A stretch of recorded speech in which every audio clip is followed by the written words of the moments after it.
Leo, this is your week ahead astrology forecast from Astrology Motivation by Born Without Boundaries. My name is Michelle, guys. Welcome. In this video, we're going to go through the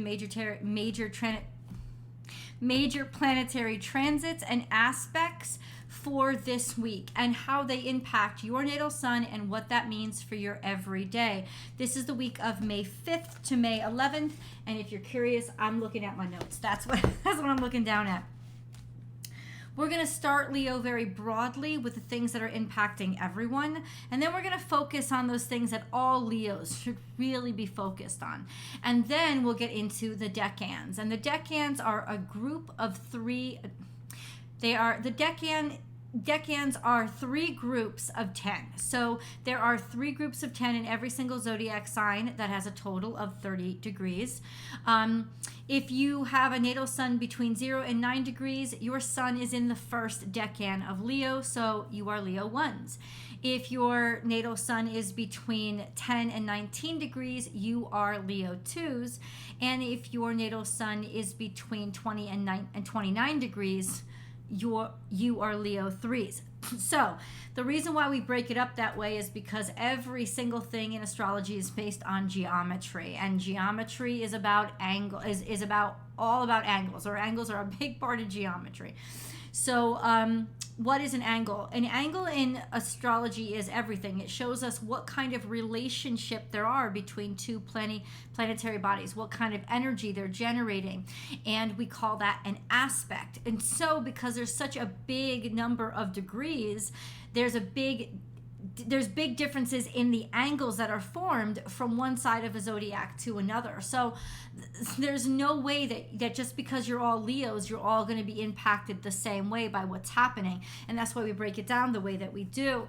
So let's dive in to the big stuff, Leo. Oh, if you don't have to know exactly where your natal sun is located, but because I will translate it or try to estimate the correlating dates, so you know your birth date. That's all you really need to know.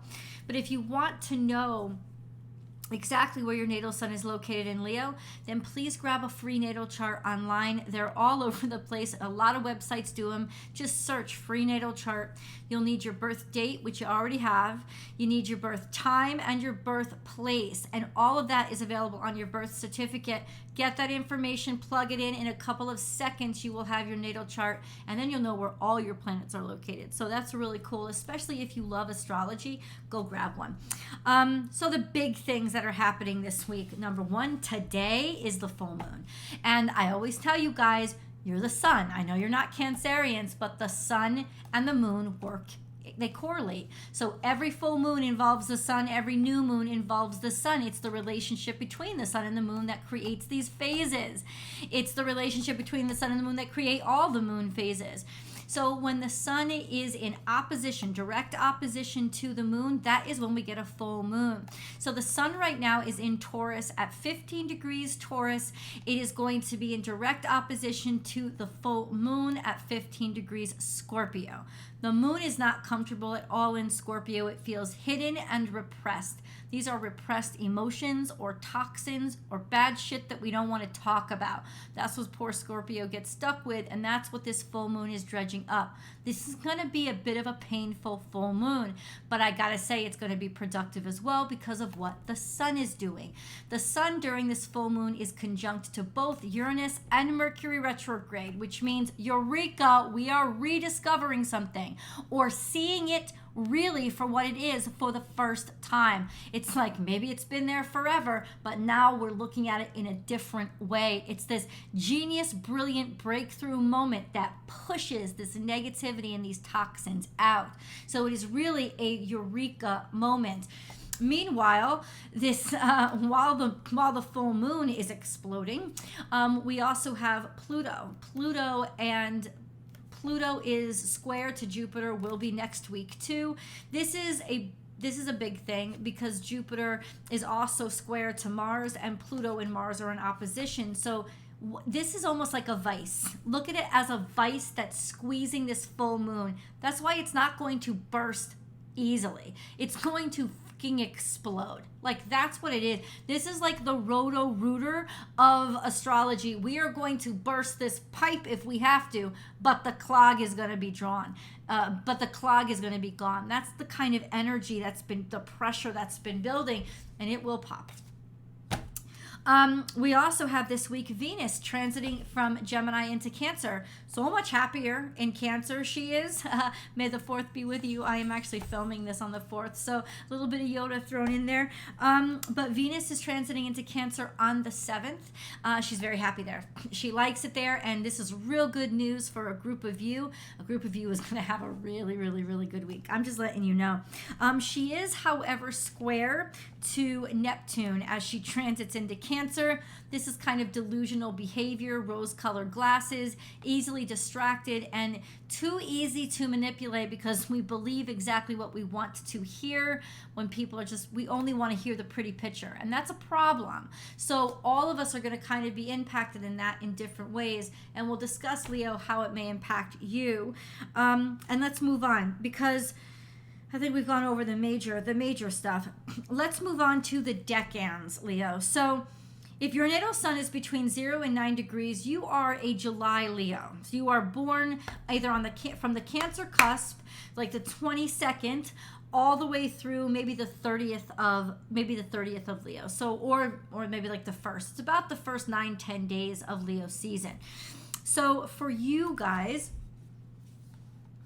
your natal suns are going to be sextile to Mercury retrograde, which means opportunities are going to come up from all this crazy Mercury retrograde stuff that's happening, new information or new opportunities for you to fix things because you have the solution, realizing things, reading, getting messages in bottles that you were supposed to get a while ago, but it's going to present you with opportunities. So that's a really nice energy. It's also, your natal suns are also sextile to the North Node, which means you are all about the future and future focused, and these breakthroughs are going to help you move forward, realize and discover things, and actually be able to turn that corner and take opportunities into the future. So okay, we have a bunch of long-term this fucking Mercury retrograde is so bad for me because it is in direct opposition. No, it's squared to my natal Mercury, and I just have not been able to speak. It's been so horrible. So I apologize. You have a bunch of long-term transits that we've probably discussed before. Your natal suns are square to Neptune, which could also be very distracting, right? Watch out for this because as Venus, watch out for this because it's just an extra bit of bamboozling. You could be an easy pushover. Your head may be in the clouds a little bit for the next couple of years, believing things that aren't necessarily true. If it seems too good to be true, ask somebody else to validate whether or not it is. Just letting you know.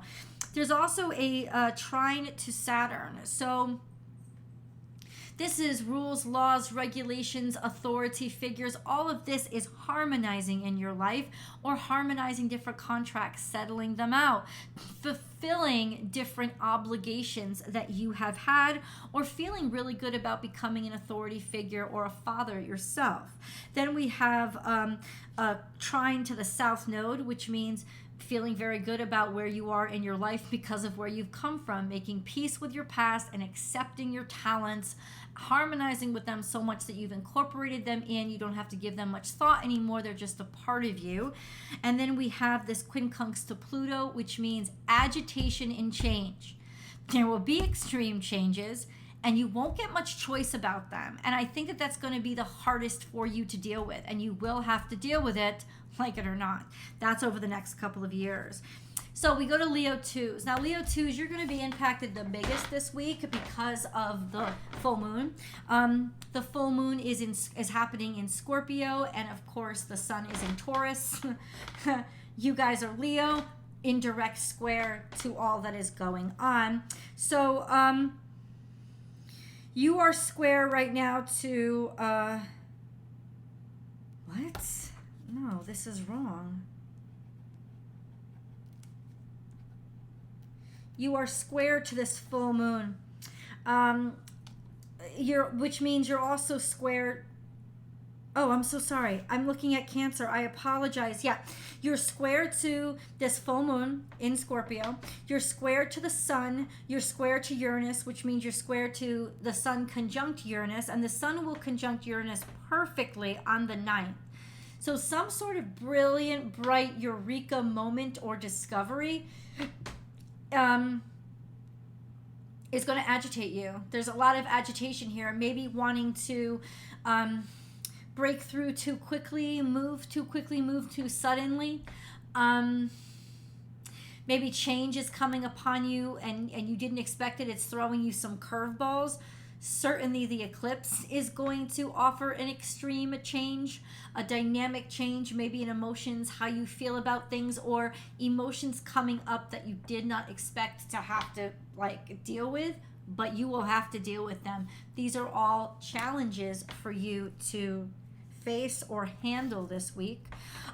We also have a trine to Chiron, which means, and that's a long-term aspect, which means you are making peace with your pain. You're finding a way to to heal the pain, heal the suffering that you've been through, and putting it into purpose. A good way to deal with this really tough energy around this moon is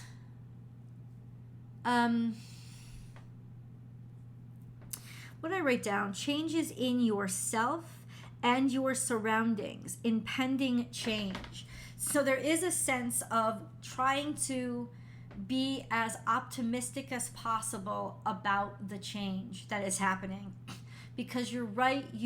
This isn't necessarily change that you've chosen. It's almost like there are things outside of you that are pressuring you to have to make changes inside of you or change to yourself. Even a confrontation of yourself, realizing that there are parts of you that have to grow if things are going to change in the right direction. All of this will start to come out, including any toxic emotions because of the full moon related to all this fear of change or complications with change.